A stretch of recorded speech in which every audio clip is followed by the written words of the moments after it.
এদিকে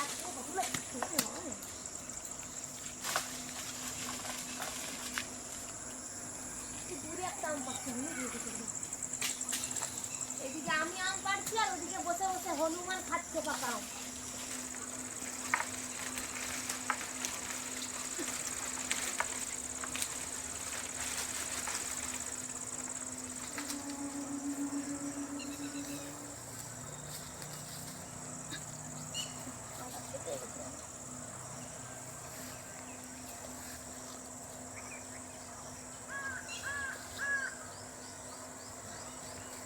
আমটা কেমন রং পেকে কেমন হলুদ হয়ে গেছে, দেখতে কত সুন্দর লাগছে। হনুমানগুলো আমগুলোকে খাচ্ছে আর ফেলাচ্ছে, কত আম ফেলে।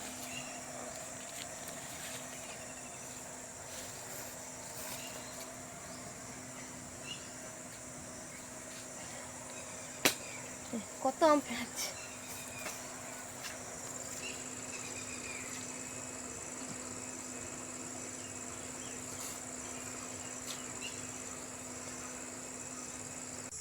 নমস্কার বন্ধুরা, অনন্যা ভিলেজ কুকে আপনাদের সবাইকে অনেক অনেক স্বাগত জানাই।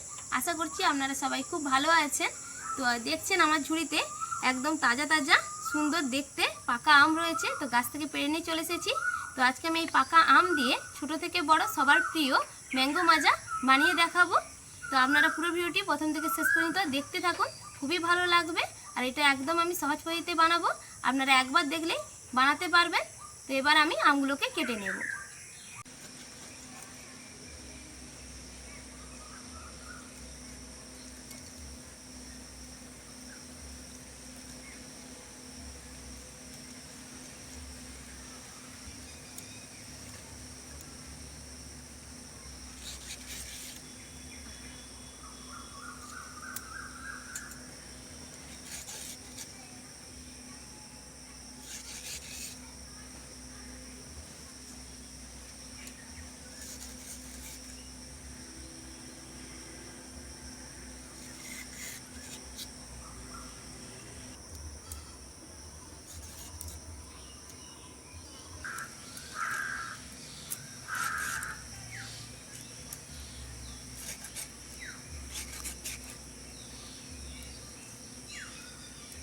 পাকা আমগুলোকে আমি পরিষ্কার করে ধুয়ে কেটে নিয়েছি।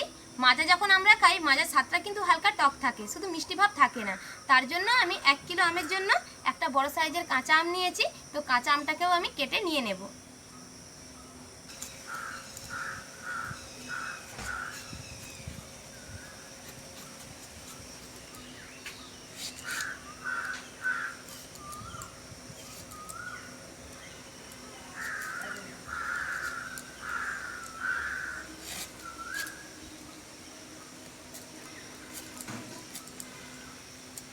এবার পাকা আম আর কাঁচা আম একসঙ্গে মিক্সিতে পেস্ট করে নেব।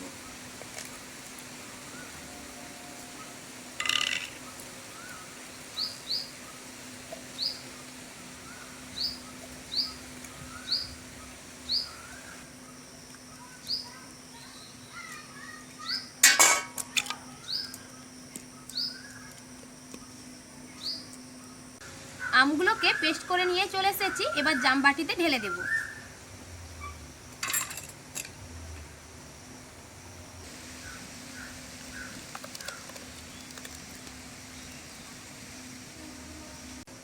বন্ধুরা, আমের কালারটা দেখছেন তো কত সুন্দর ডিপ হলুদ।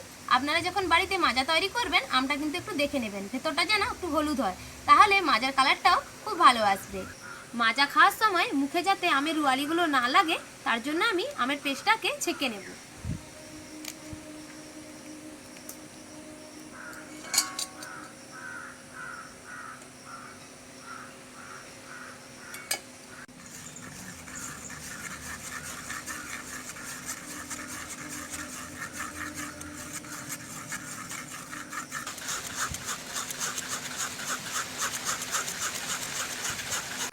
উনুন জ্বালিয়ে নিয়েছি, এবার আমের কড়াটা উনুনে বসিয়ে দেব। দিয়ে দেব আমের মধ্যে অল্প একটু জল।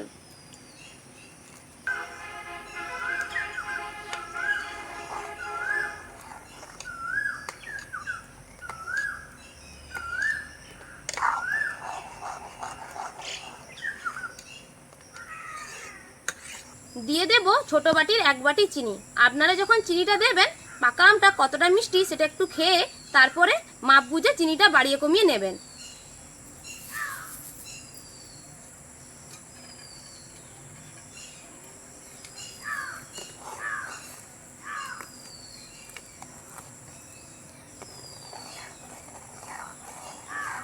দেব 1 চামচ বিট লবণ।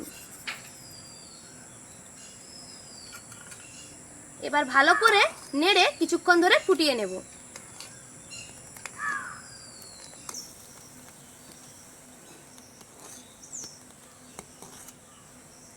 বেশ কিছুক্ষণ ধরে ফুটিয়ে নিয়েছি, দেখুন ঘনত্বটা কতটা হয়েছে, এই দেখুন।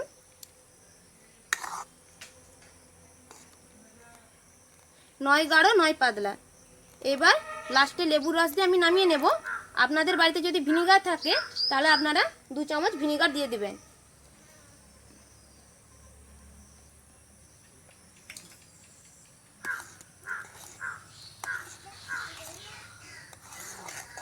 ভালো করে মিশিয়ে নিয়েছি, এবার নামিয়ে নেব কড়াটা।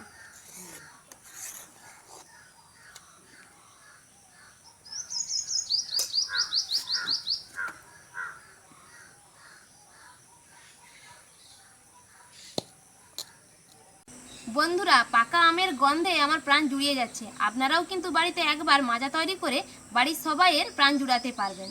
আমরা তো সবাই সবসময় দোকানেই মাজা কিনে খাই, কিন্তু বছরে পাকা আমের সিজনে যদি বাড়িতে এইভাবে বিশুদ্ধ হাতের তৈরি মাজা তৈরি করে বাড়ির সবাইকে খাওয়াতে পারি, তার মতন আনন্দ আর হবেই না। আর এতে শরীরের পক্ষে খুব ভালোও হবে, বারবার দোকানে যাওয়ার কোনো দরকারই হবে না। এইভাবে বানালে অন্তত 3-4 মাস আর দোকানে যাওয়ার কোনো দরকারই হবে না, আর শরীরের পক্ষে খুবই ভালো হবে। 4 থেকে 5 মাস কিভাবে আপনারা এই মাজাটা সংরক্ষণ করে রাখবেন সেটা আপনাদেরকে বলে দেব।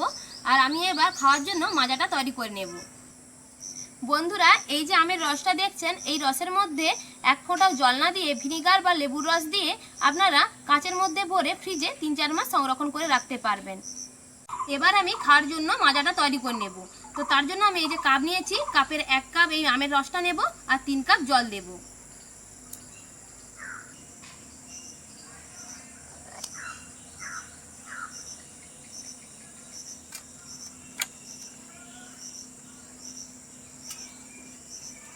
এবার দিয়ে দেব ফ্রিজের ঠান্ডা জল।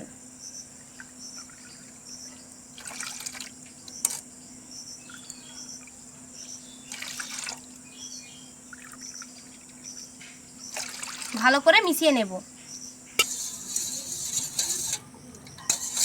খুব ভালো করে মিশিয়ে নিয়েছি, আর দেখুন কালারটা খুব সুন্দর এসছে, দোকানের মাজাকে হার মানাবে। এবার আমি কাঁচের গ্লাসে ঢেলে দেব।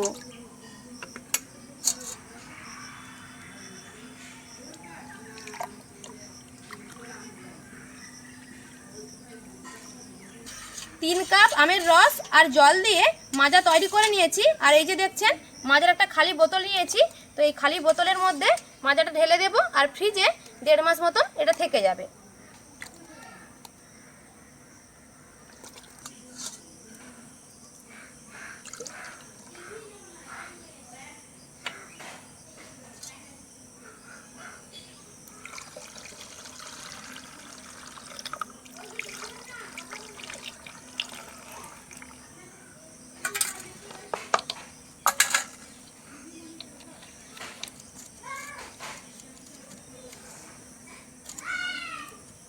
একদম রেডি। এই যে দেখুন, দেখে কি মনে হচ্ছে এটা দোকানের না বাড়ির? মনেই হচ্ছে না, একদম দেখুন দোকানের মতন, দোকানের থেকেও ভালো কালার এসছে দেখুন মাজাটা। তো এবার আমি এটা ফ্রিজে রেখে দেবো, আর রয়ে যাবে 1 থেকে 1.5 মাস পর্যন্ত, এটা ভালো থাকবে। তো এবার আমি গ্লাসে যে করে রেখেছি ওইটা এবার আমি খাবো, আমি আর আমার মেয়ে। বিটু খাও, কেমন হয়েছে? আর একটু খা। এই যে দেখছো বোতলে 1 বোতল ভরে রেখেছি, আরও আছে, যখনই বলবে তখনই আমি বানিয়ে দেবো, ঠিক আছে? খুব সুন্দর স্বাদ বন্ধুরা, আপনারা একবার বাড়িতে বানিয়ে খাবেন। আর আজকের রেসিপিটা কেমন হয়েছে কমেন্ট করে জানাবেন। আর আপনারা সবাই ভালো থাকবেন, সুস্থ থাকবেন। এখানেই ভিডিও শেষ করছি, টাটা।